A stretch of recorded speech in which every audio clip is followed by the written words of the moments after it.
ចារៀបរាប់អូស្នេហាបងមកស្រី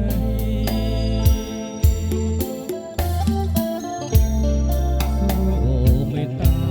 ក្រាបរំដល់ចិត្តដែលលើបែបទេ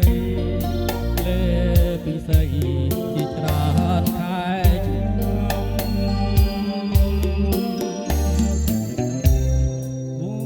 ដឹងទេពេល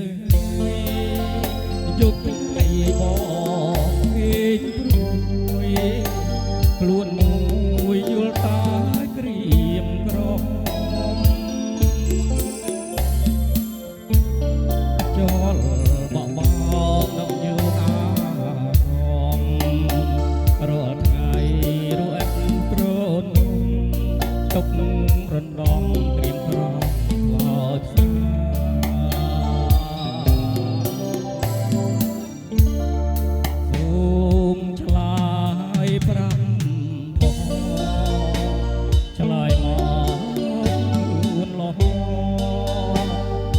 បងអស់ក្តីសង្ការ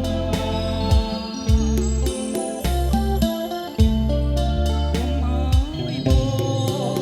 ទុកខាសុំអូ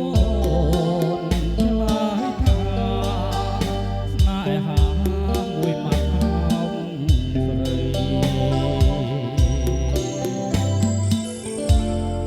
និងជាគ្រាបាញ់ជុំសូមអូនឆ្លើយប្រញាប់ប្រាប់មកពីស្រីស្មាំងមិនស្មាំងក៏សូមប្រហដីកុំឲ្យបងព្រួយរីករាយដោយសារស្រីមិនព្រ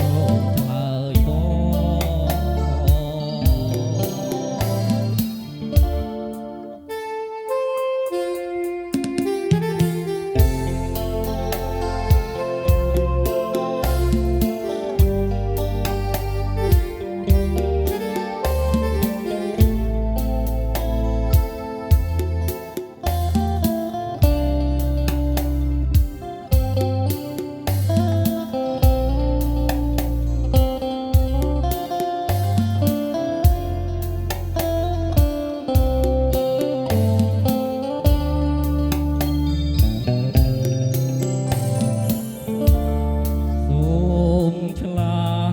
យប្រាប់ផងឆ្លើយមកួនរហឲ្យបងអស់ក្តីកា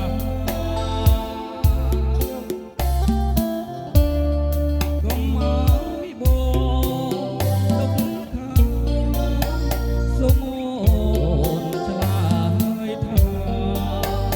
ស្នេហាមួយម៉ាត់